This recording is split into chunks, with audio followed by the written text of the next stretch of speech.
አቡነ ተክለ ሃይማኖት ቅስናቸውን ሰውረው እንጨት እየፈለጡ አባ በጸሎተ ሚካኤል በቅተው ልጄ ወደ አገልግሎት ተመለስ፣ ቅዳሴ ቀድስ፣ ሰዓታት ቁም፣ ከካህናት ጋር ዋል፣ ከባልንጀሮች ጋር ቢሏቸው አባቴ እኔ እንጨት መፍለጥ ነው የሚሻለኝ ለዚህ ተግባር አልበቃውም ብለው በቀን 40 ሸክም ይሸከማሉ፣ እንጨት ይፈልጣሉ።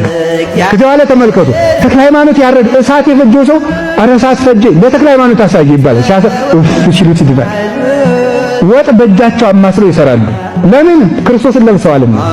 ለብሰው እኔ በእኔ አምናችኋልና ጊንጥ ብትረግጡ አይነካችሁም ስላለ እሳቱ አይወጋቸውም ነበረ። ከአቡነ ኢየሱስ ማምነው 12 ዓመት ለፍተው ተጋድለው ቀሚስ ቅናት ተቀበሉ።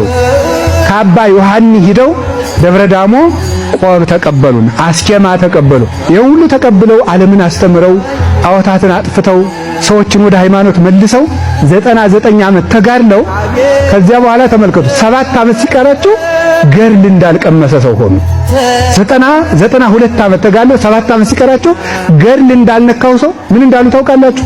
ዓለምን ሁሉ አሳምነው ከጳጳሳት በላይ ሆነው የሚካኤል ባልንጀራ ሆነው ከጌታ መንበር ደርሰው መጥተው ተሰውረው ሄደው ማለት ከሱራፌል ጋር አጥነው ተመልሰው ምን እንዳሉ ስሙ። ዓለምን አበራሁት ለኔ ግን ጨለምኩ አሉ። ለኔ ጨለምኩ። ጨው አልጫ ቢሆን ማን ሊያጣፍጠው ነው? መቅረዝ ቢጠፋ ማን ያበራለታል? ወይኔ ዓለምን አስተማርኩ እኔ ግን ጨለምኩ አሉ። ከዚያ በኋላ ተመልከቱ ጦር ተክለው ወደፊት ሲሰግዱ የፊተኛው ጦር እንዲወጋቸው፣ ወደ ኋላ ሲሰግዱ ወደ ኋላ እንዲወጋቸው፣ ወደ ግራ ሲል የግራው ወደ ቀኝ ሲል የቀኝ እየወጋቸው 7 ዓመት በአንድ እግራቸው ቆመው ጸለዩ።